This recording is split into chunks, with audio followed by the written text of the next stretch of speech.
Warga ini hanya bisa menangis melihat rumah dan warungnya ludes dilalap si jago merah. Kebakaran hebat terjadi di permukiman padat penduduk Kemayoran, Gempol, Jakarta Pusat. Kencangnya angin, banyaknya material bangunan, dan isi rumah yang mudah terbakar membuat api semakin membesar. Dalam sekejap, kebakaran meluluh lantakkan ratusan rumah di 4 RT. Warga panik dan langsung berupaya menyelamatkan harta benda mereka.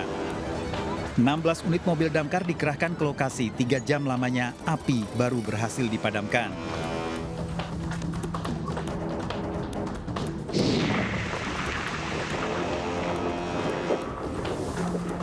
Ombak di Pelabuhan Merak, Cilegon Selasa malam begitu besar dan angin berhembus kencang sehingga kapal yang berlabuh sulit bersandar di dermaga.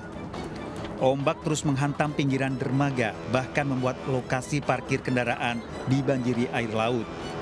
Kondisi ombak di perairan Selat Sunda mencapai 1,25 sampai 2,5 meter. Akibatnya, kendaraan mobil, truk logistik yang akan menyeberang ke Sumatera tertahan di pelabuhan dan terjadinya penundaan proses bongkar muat.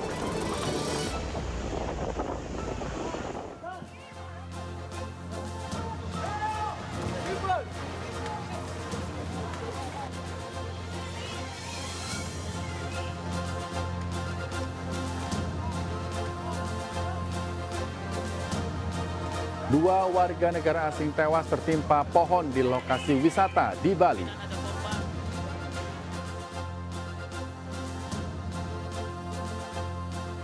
Dokter gadungan lulusan sarjana perikanan ditangkap polisi.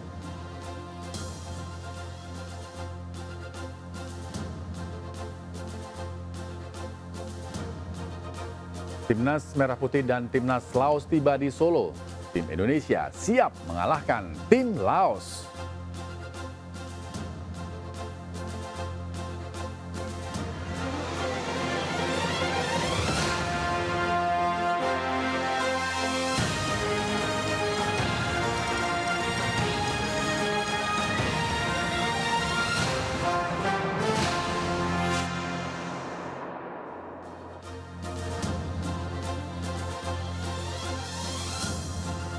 Selamat pagi, apa kabar pemirsa? Nah Rizky, seperti yang kita tahu nih, KPK berhasil melelang dan ludes semuanya barang sitaan terkuat. Benar, barang-barang yang disita oleh KPK kemarin dilelang dengan total nilai 17 miliar rupiah. Di antaranya adalah moge begitu ya. Betul, dan ini menunjukkan daya beli masyarakat nih ternyata masih tinggi loh. Daya beli masyarakat kelas atas, kalau kelas menengah kelas bawah tetap susah gitu. Betul sekali. Ya, dan pemirsa, sejumlah laporan menarik lainnya akan kami hadirkan untuk menemani aktivitas pagi Anda bersama saya Rizky Hasan. Dan saya Raisa Nadia, berikut seputar Ajus Pagi selengkapnya.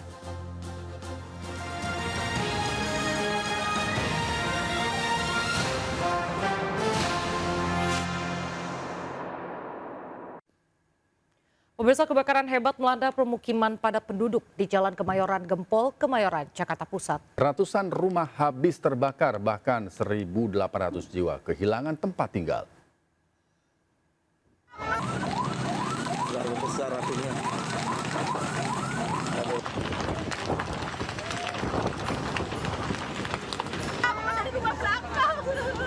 Tiba-tiba api gede. Warga ini hanya bisa menangis melihat rumah dan warungnya ludes dilalap si jago merah. Kebakaran hebat terjadi di permukiman padat penduduk di Kemayoran Gempol, Jakarta Pusat. Kencangnya angin, banyaknya material bangunan, dan isi rumah yang mudah terbakar membuat api semakin membesar. Dalam sekejap, kebakaran meluluh lantakkan ratusan rumah di 4 RT. Warga panik dan langsung berusaha menyelamatkan harta benda mereka.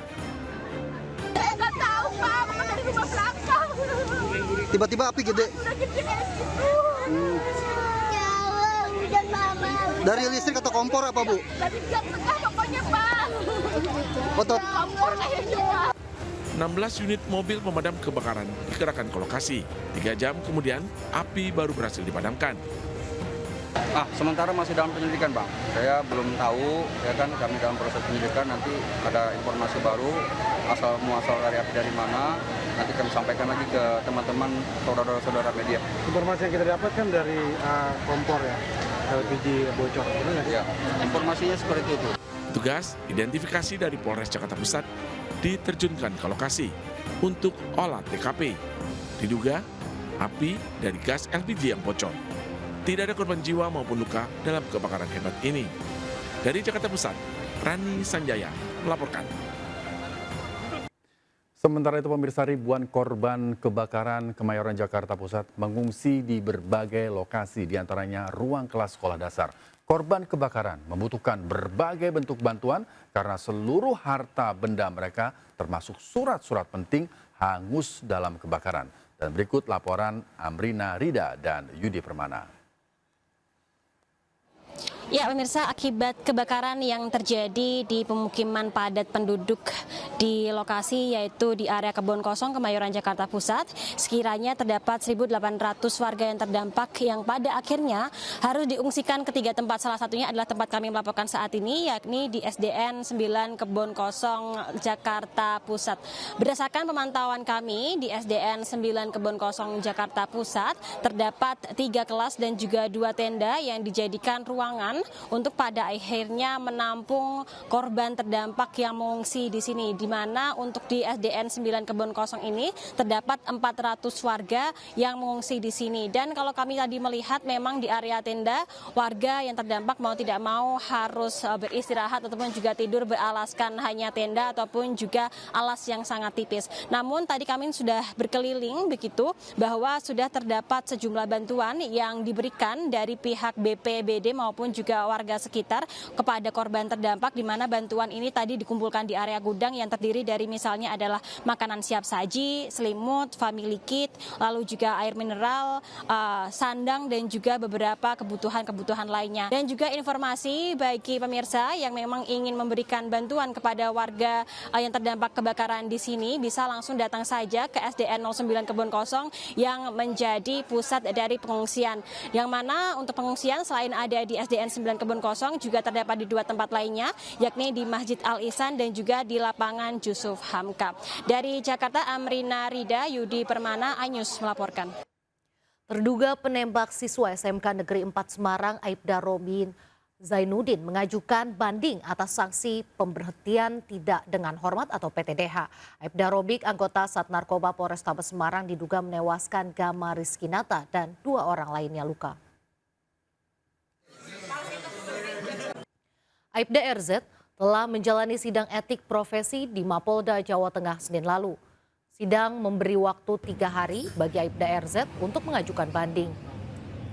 Aibda RZ diduga melepas serangkaian tembakan karena merasa korban dan rekan-rekannya memepet motornya. Tembakan bukan untuk membubarkan tawuran, juga tidak dalam kondisi terdesak dan tak sedang melakukan tugas kepolisian.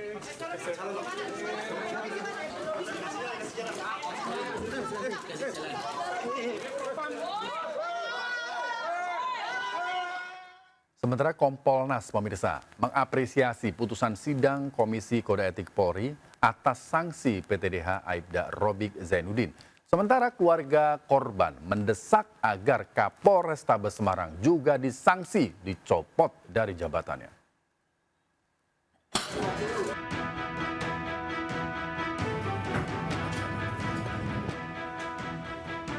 Kompolnas mengapresiasi Majelis Sidang Kode Etik yang dipimpin AKBP Edi Sulistyo, Pamendit Narkoba Polda Jawa Tengah, yang memutuskan Aibda RZ berbuat sewenang-wenang, tercela dan merusak citra polisi dengan putusan PTDH, penempatan khusus selama 14 hari dan tersangka.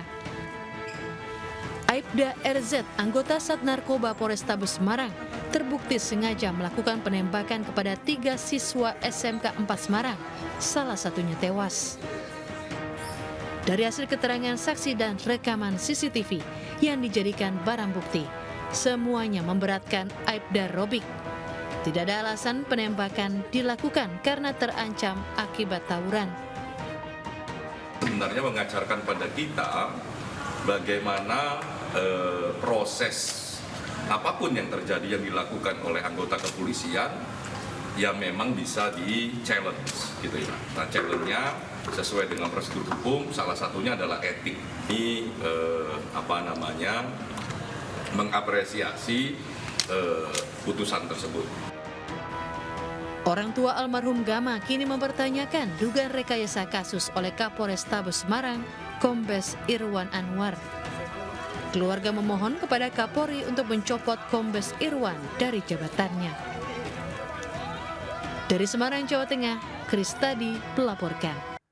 Informasi lain, pemirsa, tim hukum pasangan calon gubernur dan wakil gubernur Jakarta nomor urut 1, Ridwan Kamil dan Suswono akan mendaftarkan gugatan hasil Pilkada Jakarta 2024 ke Mahkamah Konstitusi pada hari ini. Koordinator pemenangan Ridho menegaskan langkah ini adalah jalan konstitusi, bukan untuk menjegal kemenangan Pramono Anung Rano Karno.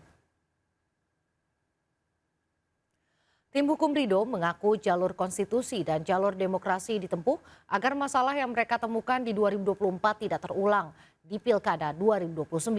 Ada 800.000 formulir C1 pemberitahuan KWK sebagai undangan pencoblosan tidak terdistribusi ke warga DKI Jakarta. Tim Ridho memiliki waktu untuk menyerahkan gugatan ke MK paling lambat siang nanti pukul 14 waktu Indonesia Barat. Rendahnya tingkat partisipasi pemilih dalam Pilkada Jakarta tahun ini menurut tim Ridho karena banyak warga tidak menerima undangan.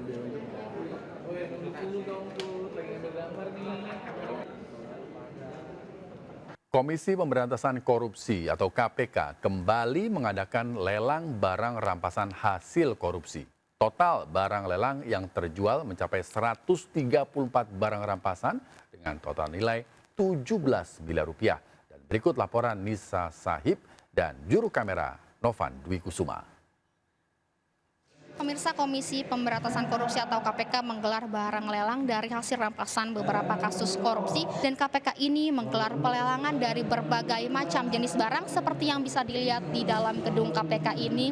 Ada motor sport atau kendaraan roda 2 milik dari terdakwa Rafael Alun Trisambodo dengan nilai wajar senilai 390 juta rupiah. Selanjutnya di sampingnya masih ada kendaraan roda 2 dan juga ada beberapa tas bermerek internasional, dan juga di luar gedung KPK ada beberapa kendaraan roda 4. Selain itu yang tak ada di sini ada perhiasan logam mulia dan juga barang elektronik. KPK juga tak lupa ikut melelang barang tak bergerak seperti bangunan dan juga tanah, dan ternyata barang lelang ini sangat diminati oleh masyarakat sehingga telah habis terjual. Diketahui barang-barang ini adalah berasal dari 13 perkara tindak pidana korupsi yang telah berkekuatan hukum tetap. Mayoritas barang-barang ini adalah milik dari Rafael Alun Trisambodo, ex pegawai Kementerian Keuangan, dan juga beberapa lainnya dari Abdul Latif dan juga Eko Darmanto.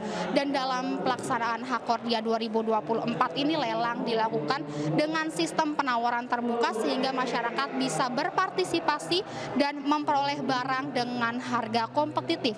Dan juga proses pelelangan seluruhnya ada di situs web, dan uniknya masyarakat hingga hari ini dari 5 Desember 2024 hingga 10 Desember 2024 bebas datang ke Gedung Merah Putih KPK untuk melihat berbagai macam jenis barang yang dilelang. Dari Jakarta, Nisa Sahib, Novan Dwi Kusuma, iNews melaporkan. Pemirsa, petahana Ketua Umum Palang Merah Indonesia atau PMI Yusuf Kala melaporkan politikus Partai Golkar Agung Laksono dikarenakan menggelar musyawarah nasional atau Munas PMI tandingan. Yusuf Kala menilai tindakan Agung Laksono merebut kursi Ketua Umum PMI adalah tindakan ilegal. Sementara Agung Laksono menyerahkan sepenuhnya kepada Kemenkumham.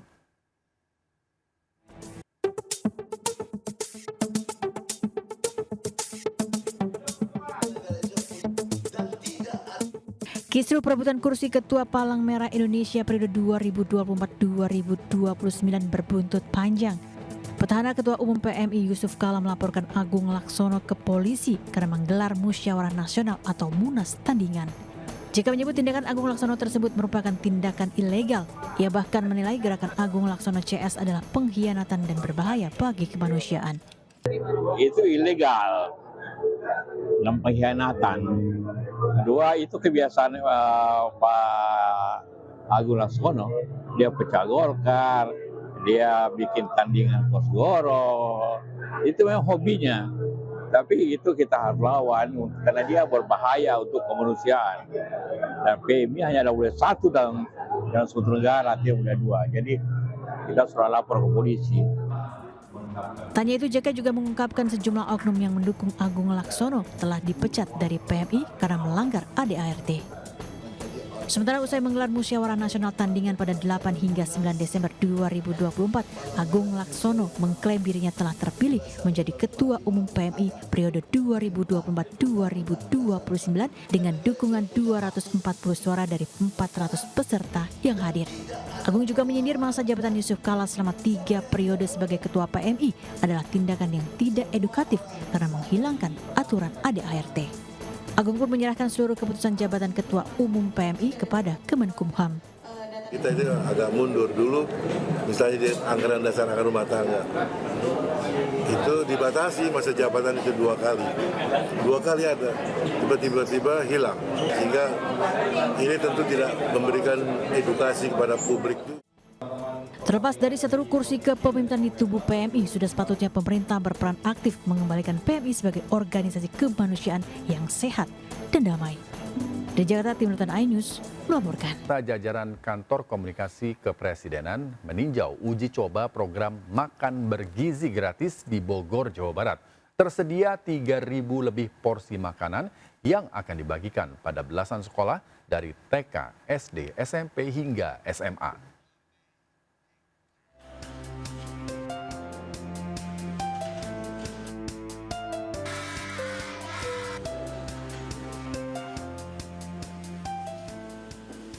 Kantor Komunikasi Kepresidenan meninjau langsung persiapan pelaksanaan uji coba program makan bergizi gratis di kawasan Bogor, Jawa Barat.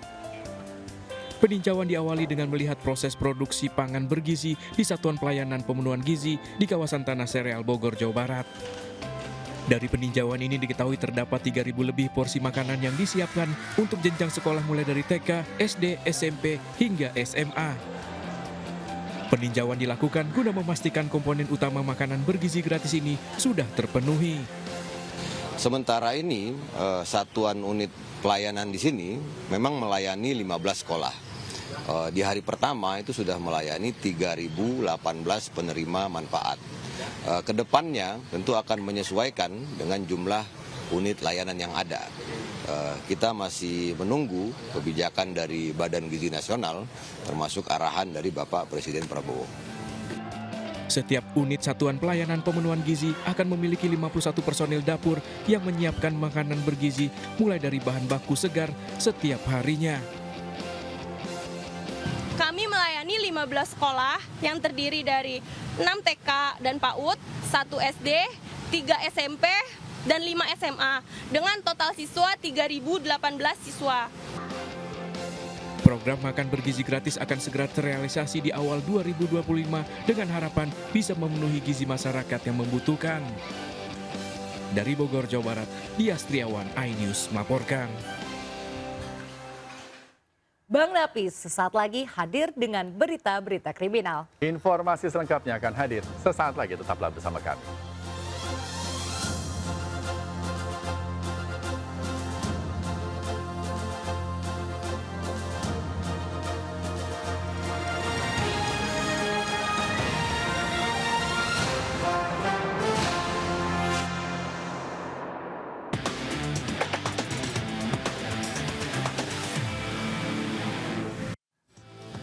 Pemirsa, berita pertama kita tentang percobaan perkosaan nih.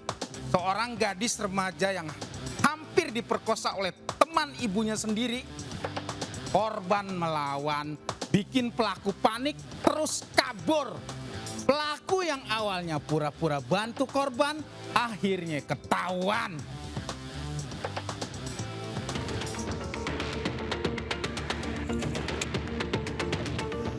Pria berinisial B berusia 40 tahun ini ditangkap pihak kepolisian usai melakukan percobaan pemerkosaan terhadap wanita 18 tahun di Kabupaten Bintang, Kepulauan Riau. Mirisnya pelaku merupakan teman dari ibu korban yang kerap bertandang rumahnya. Dalam melancarkan aksinya, pelaku nekat membobol jendela rumah korban dan membawa senjata tajam serta penutup wajah. Pelaku mengancam korban dengan senjata yang dibawanya. Namun korban melawan dan pelaku kabur, lalu berpura-pura membantu warga mencari pelaku. Kita telah mengamankan inisial B umur 40 yang diduga akan melakukan percobaan pemerkosaan dan perbuatan cabul. Saat ini kita masih mendalami dan yang bersangkutan pelaku saat ini sedang kita lakukan pemeriksaan. Pelaku telah diamankan di Mapolsek Bintan Utara untuk pemeriksaan lebih lanjut. Dari Bintan, Kepulauan Riau, Zuprianto melaporkan. Ada-ada aja nih begal di Oki, Sumatera Selatan. Mereka sukanya ngincer emak-emak sama pelajar remaja. Ngancem-ngancem pakai senjata tajam, terus motor korban digasak. Ya beraninya cuman sama bocah dan emak-emak. Ini harus dihukum berat nih.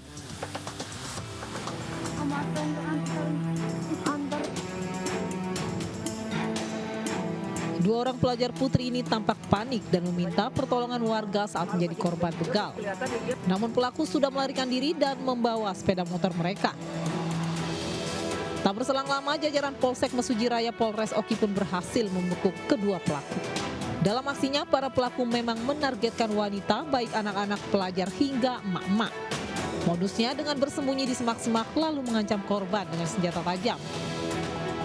Di jalan overpass tol TPK Desa Rutan Mulia, dua tersangka menghadang anak 3 SMP, terus langsung menghadang dengan mengacungkan senjata tajam karena anak SMP merasa terancam, jadi tidak ada perlawanan, langsung diserahkan.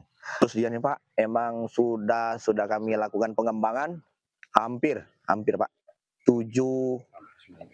9 LP di sini Pak, 9 TKP di Polsek Mesuji Raya. Jadi memang spesialis ibu-ibu dan anak-anak untuk di wilayah hukum Polsek Mesuji Raya. Pelaku dikenakan pasal 365 ayat 2 KUHP tentang pencurian dengan kekerasan dan terancam hukuman 12 tahun penjara. Dari Kabupaten Oki, Fitriadi melaporkan. Hati-hati dan waspada penyalahgunaan air keras nih pemirsa. Di Bekasi, Jawa Barat, seorang wanita yang lagi ngendarain motor tiba-tiba disiram air keras di bagian wajah dan badannya. Harus diawasi nih ya penggunaan air keras untuk kejahatan. Jangan sampai korban-korban lain berjatuhan.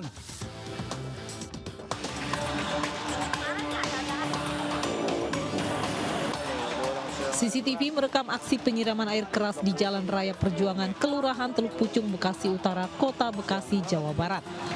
FR, 30 tahun, terkena siraman air keras oleh seorang pria pengendara sepeda motor. Warga langsung membantu korban yang mengalami luka bakar pada bagian wajah dan tubuhnya. Diduga pelaku mengenal korban dan langsung melarikan diri. Penyiraman itu mungkin diduga motifnya ya dia pernah kenal dengan wanita itu, ya kita tidak tahu apakah motifnya itu apa-apa, hanya yang kita duga dia mengenal wanita itu dan mengadakan penyiraman itu gitu. Dugaan motif sementara adalah asmara antara korban dan pelaku lantaran keduanya saling mengenal. Kasusnya kini ditangani petugas Polsek Bekasi Utara.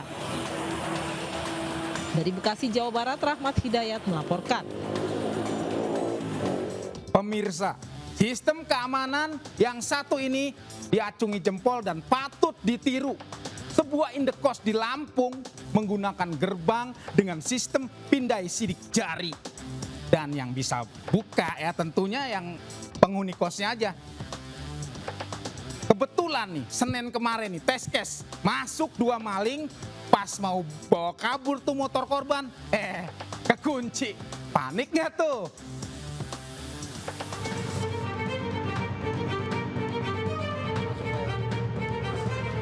Kawanan maling motor ini memanfaatkan pintu gerbang indekos di Desa Weihui, Lampung Selatan, Lampung yang terbuka. Karena suasana sepi, pelaku berhasil merusak kontak motor dan berniat membawa kabur motor milik salah seorang penghuni kos.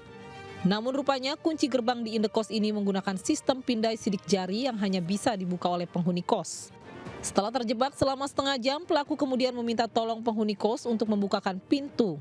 Kawanan maling ini pun pergi tanpa hasil. Aksi percobaan pencurian baru diketahui saat pemilik motor melihat kontak kendaraannya rusak. Setelah mereka ngambil motor, pintu nggak bisa kebuka. Jadi terjebaklah mereka di dalam. Semua anak-anak yang tinggal di sini, ya sidik jarinya sudah diinput ke sini. Jadi orang luar nggak mungkin bisa masuk. Sistem penguncian gerbang menggunakan pindai sidik jari ini bisa jadi solusi pencegahan maling motor yang saat ini semakin marak. Dari Bandar Lampung, Ruslan As melaporkan.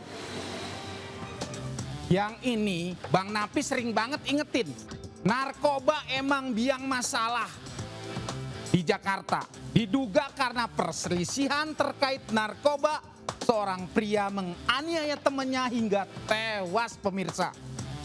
Sebelum kabur, pelaku berhasil dicokok polisi.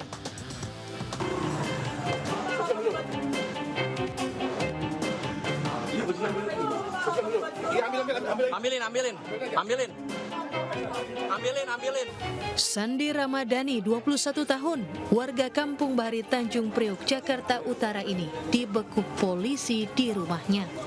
Penangkapan dilakukan setelah Sandi melakukan penganiayaan dengan senjata tajam dan pistol di rumahnya. Dari keterangan pelaku, korban yang merupakan teman pelaku sempat cekcok sebelum terjadi penganiayaan.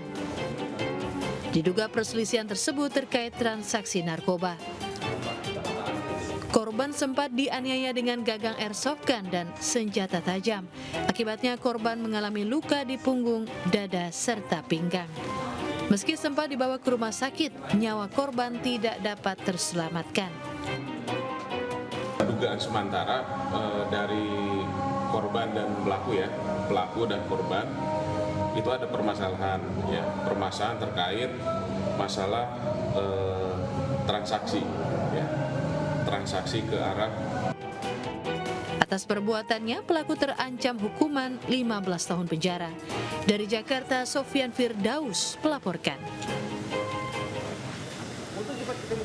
Pemirsa, terutama Anda para orang tua, awasi anak-anak Anda kalau keluar terutama tengah malam. Apalagi ya bawa sepeda motor. Jangan sampai mereka ikut-ikutan balapan liar. Nah, ini di Tuban, Jawa Timur, polisi memburu para pelaku balap liar yang makin meresahkan masyarakat. Nih, lihat infonya.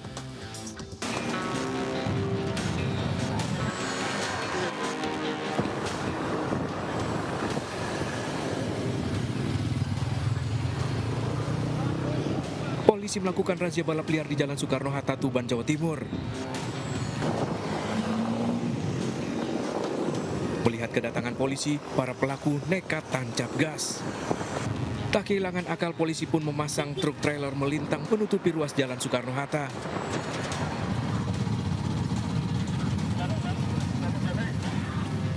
Demi menghindar, puluhan pelaku balap liar kabur ke area persawahan.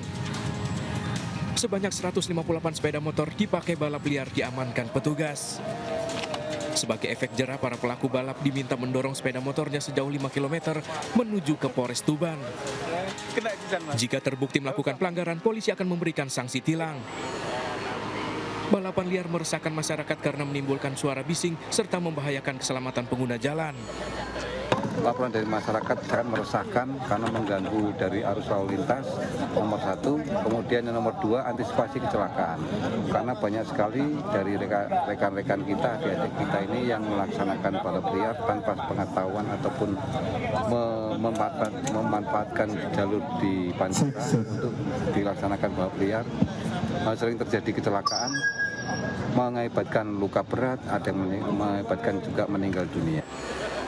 Polisi mengimbau orang tua untuk mengawasi pergaulan anak, terutama saat keluar rumah pada malam hari. Dari Tuban, Jawa Timur, Pipit Wibawanto melaporkan. Buat para wanita, telitilah ketika Anda mencari dokter kecantikan. Karena dokter gadungan yang satu ini ternyata lulusan sarjana perikanan. Buka praktek kecantikannya yang dikenal dengan derma roller. Bukannya muka jadi bening, malah jadi rusak.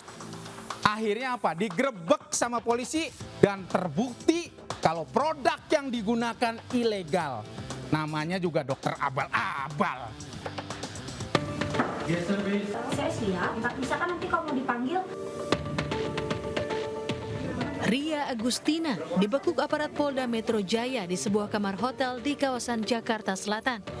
Di tempat ini selama beberapa hari, Ria berpraktik sebagai dokter kecantikan dengan metode derma roller.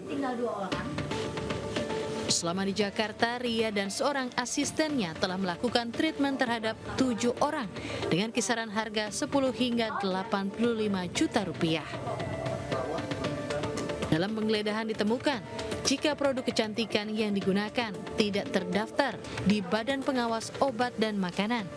Polisi juga mengungkap jika Ria bukan tenaga medis, melainkan lulusan sarjana perikanan. Akibat praktik ilegalnya, sejumlah pasien mengalami luka pada kulit. Backgroundnya kan sarjana perikanan. Dia mengikuti beberapa pelatihan.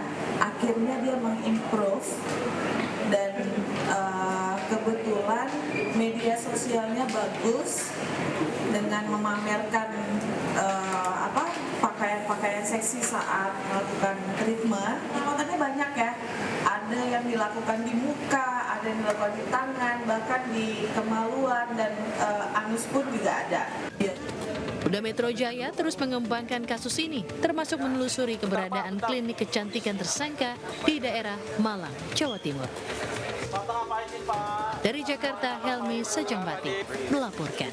Nah, yang satu ini, polisi berhasil menangkap komplotan pelaku penculikan ibu rumah tangga di Bandung pada Minggu siang lalu. Sama polisi, otak penculikan bilang kalau dia sakit hati sama korban. Terus dia suruh 3 orang nyulik korban. Waspadalah pemirsa.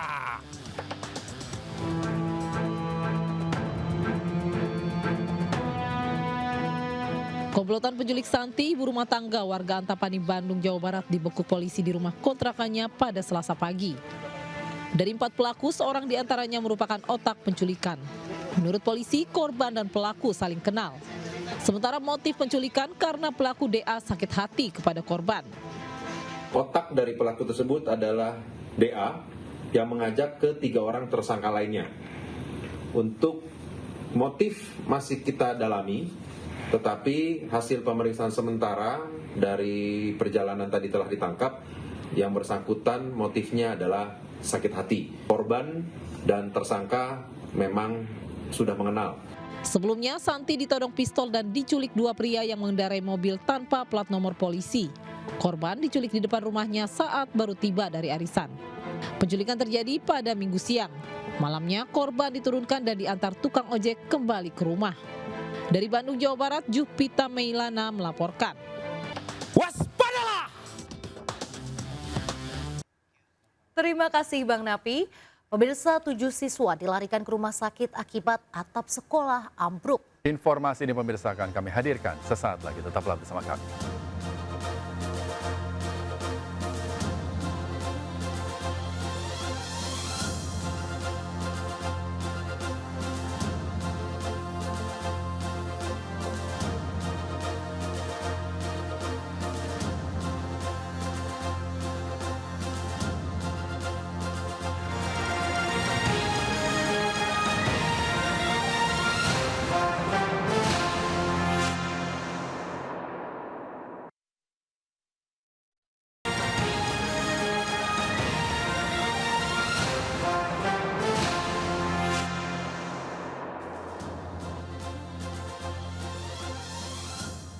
Terima kasih Anda masih bersama kami. Pemirsa, akibat cuaca ekstrim, pemirsa, 2 ruang kelas SMP Negeri 1 Talun, Kabupaten Cirebon, Jawa Barat ambruk pada Selasa pagi. Robohnya atap kelas mengakibatkan 7 siswa yang sedang berada di kelas terjebak dan terluka hingga dilarikan ke rumah sakit.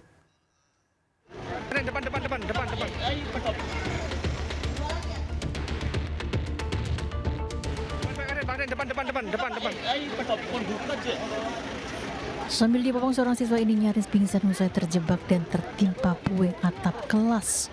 Sejumlah warga dan penghuni sekolah bahkan panik saat mengevakuasi sejumlah siswa kelas 9 SMP Negeri 1 Talun yang menjadi korban ambruknya atap kelas di Kabupaten Cirebon, Jawa Barat Selasa pagi.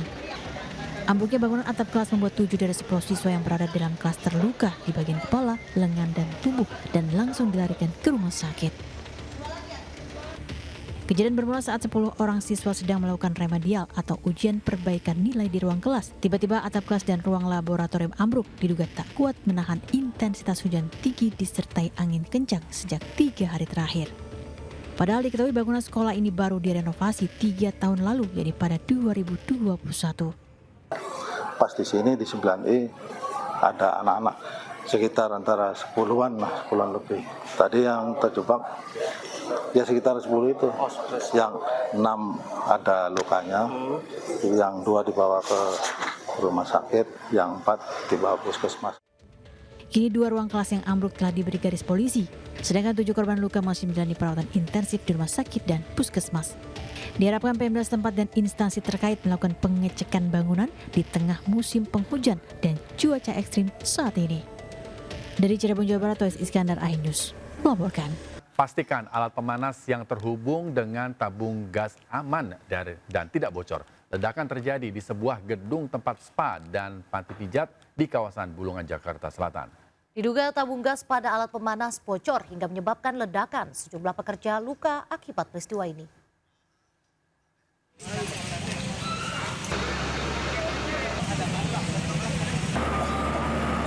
Sejumlah pegawai kantor yang berdampingan dengan gedung spa ini berhamburan keluar, termasuk para karyawan spa dan panti pijat yang berlari menyelamatkan diri. Mereka bertambah panik lantaran kepulan asap yang dipicu oleh ledakan telah memenuhi ruangan. Kepanikan ini mewarnai tempat spa dan sebuah kantor di kawasan Bulungan, Kramat Pela, Kebayoran Baru, Jakarta Selatan, Selasa sore. Setelah adanya ledakan diduga berasal dari sebuah tabung gas, bahkan ada yang terpaksa memecahkan kaca gedung untuk menyelamatkan diri hingga terluka di tangan. Api, kemudian setelah percikan api itu rencana mau disemprotkan oleh APAR, setelah disemprotkan oleh APAR, gas itu malah meledak dan mengenai korban yang ada di sekitar situ, terutama karyawan spa. Di lantai 3 itu dikarenakan ada sub yang kabel dari lantai 1 itu menuju ke lantai 3. Jadi penjalarannya itu melalui sub. Dan di lantai 2-nya itu aman. Imbas ledakan yang diduga dari kebocoran gas ini sempat menimbulkan api pada lantai 1 dan 3 rumah spa. Sementara itu pemadaman dan asap yang ditimbulkan sudah dapat diatasi petugas damkar yang mengerahkan 17 mobil dan 52 personil ke lokasi. Petugas juga menerjunkan robot love untuk mengeluarkan asap pekat pada gedung perkantoran Graha Kutilang yang terdampak peristiwa ini. Sedangkan polisi mengerahkan Gegana dan Inavis dari Laboratorium Polri. Dari Jakarta, Helmi Sajang Batim. Pemirsa, belum memasuki puncak musim hujan, banjir terus melanda sejumlah wilayah di Indonesia. Di Cilacap, Jawa Tengah, banjir sejak sepekan terakhir mengakibatkan puluhan murid SD terpaksa melaksanakan ujian akhir semester di rumah warga. Banjir bandang, guys. Kali Jompo, Kopian.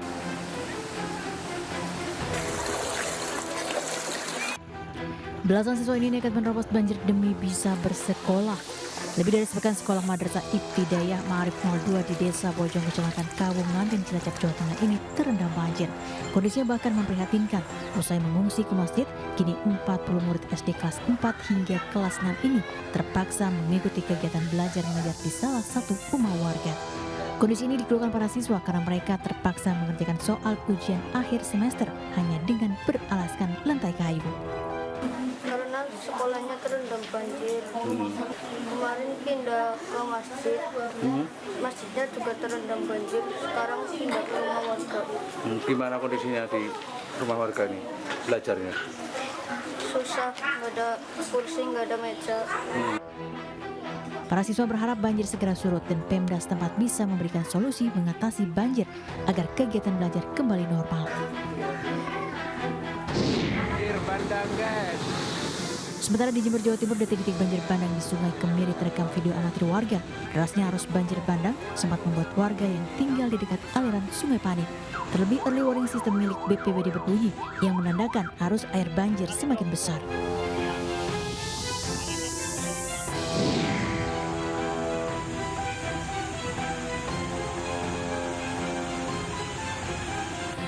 Sementara di Kabupaten Wonosobo, Jawa Timur, banjir memutus jalan utama penghubung antar desa di Kecamatan Wonosari. Banjir yang terjadi sejak Selasa sore membuat jalur utama sepanjang 20 meter ini amblas. Putusnya jalan utama membuat aktivitas di 2 desa lumpuh total. Warga pun terpaksa melewati jalur memutar sejauh 10 km demi bisa beraktivitas.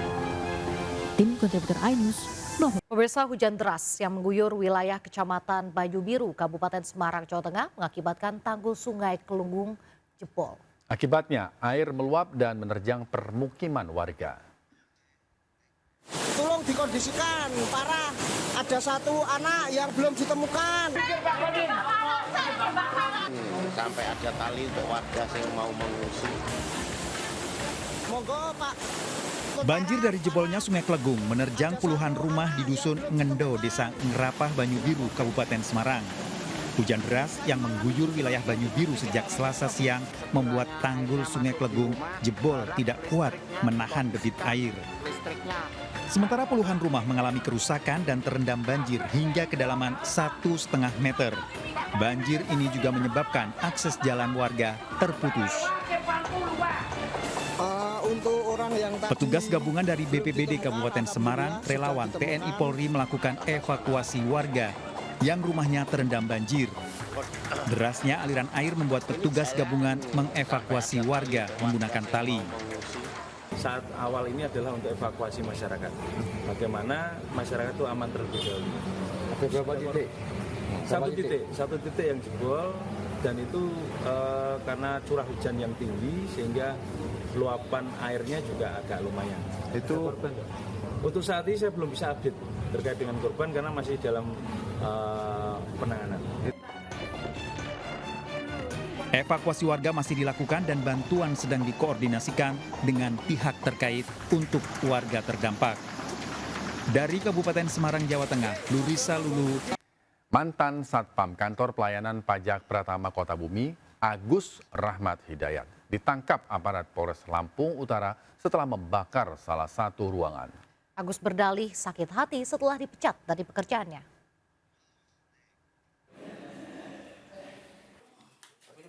Gedung Subbagian Umum dan Kepatuhan Internal Kantor Pelayanan Pajak Pratama Kota Bumi, Lampung Utara. Kondisinya sudah menjadi abu, seluruh isi ruangan terbakar. Kurang dari 24 jam, Agus Rahmat Hidayat, pria berusia 38 tahun warga Kelurahan Rejosari, Kota Bumi, ditangkap polisi. Penangkapan ini berdasarkan rekaman CCTV. CCTV sempat diputar oleh Agus. Kayak pipa-pipa, saya ambil pipa untuk nyengget CCTV itu supaya nggak ngarah. Ini kamu dendam kita. Agus membakar karena sakit hati, dipecat dari pekerjaannya sebagai satpam setelah melakukan pencurian. Adalah karena sakit hati, karena 1 bulan sebelum kejadian ini tersangka ini diberhentikan atau di PHK oleh kantor pajak karena kedapatan mencuri 2 buah tablet atau laptop milik negara. Akibat kebakaran, kantor pajak mengalami kerugian hingga 500 juta rupiah. Sangkutan ini memang dulu adalah karyawan saya, tapi karena terkait dengan kasus pencurian, ya, yang bersangkutan terpaksa kami berhentikan dari kantor pelayanan pajak. Tersangka Agus terancam hukuman 12 tahun penjara, dijerat pasal pembakaran dan pencurian. Dari Lampung Utara, Lampung, Jimmy Irawan melaporkan. Pemirsa, seorang wanita mengamuk di salah satu rumah warga mengancam pemilik rumah dengan pipa paralon. Pelaku diduga kuat Ketua DPRD Kabupaten Nunukan, Kalimantan Utara. Kenapa dikasih begitu, bapakku? Wanita berkerudung dan masker putih ini mengamuk dan berusaha masuk ke rumah warga sambil membawa pipa paralon.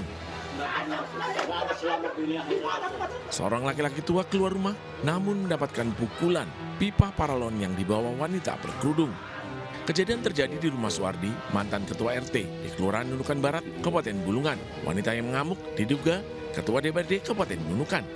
Korban dan kuasa hukumnya melapor ke Polres Nunukan tindakan penganiayaan, perbuatan tidak menyenangkan, dan pengancaman.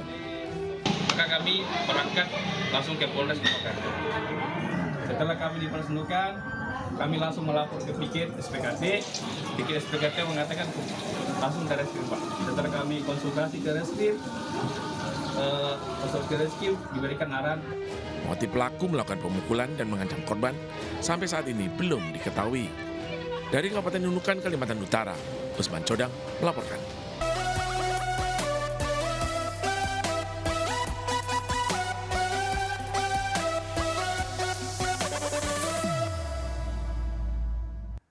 Ribuan warga Blora, Jawa Tengah berebut ratusan gunungan yang digelar Pemkab setempat. Menariknya, gunungan berisi hasil bumi dan jajan pasar ditata berjejer sepanjang 500 meter sebanyak 275 gunungan.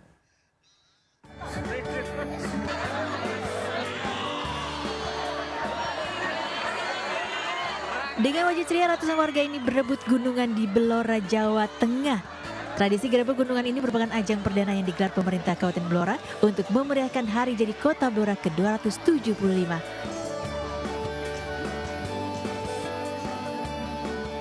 Menariknya, gunungan yang berisi hasil bumi dan jajan pasar ini ditata berjejer sepanjang 500 meter sebanyak 275 gunungan. Warga pun tetap bersemangat meski harus berdesakan mendapatkan hasil bumi dan jajanan pasar. Dalam sekejap pun, ratusan gunungan ini laris manis diserbu warga dari berbagai daerah. Antusiasme masyarakat sangat luar biasa. Jadi tadi gunungannya hampir 275 gunungan. Jadi sepanjang jalan dari Grojogan sampai MD Mall laris manis semuanya. Tradisi gerebek gunungan ini digelar selain melestarikan budaya lokal, juga sebagai wujud rasa syukur atas berlimpahnya hasil bumi di Blora. Dari Blora, Jawa Tengah, Heri Purnomo, iNews melapor. Pemirsa, peranan polisi hutan belum banyak diketahui oleh masyarakat luas. Padahal keberadaannya sangatlah penting dalam melindungi kawasan hutan. Para polisi hutan ini selalu siap siaga dalam menjaga kawasan hutan sebagai sumber kehidupan umat manusia.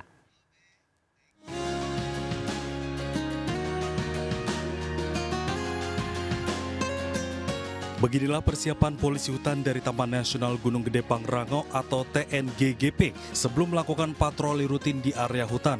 Setelah para polisi ini mempersiapkan peralatan untuk patroli, mereka langsung bergegas menuju hutan Taman Nasional Gunung Gede Pangrango untuk menjaga dan melindungi kawasan hutan. Patroli rutin bersama ini juga berfungsi untuk mengawasi dan melindungi aktivitas masyarakat yang menggantungkan hidupnya di kawasan hutan.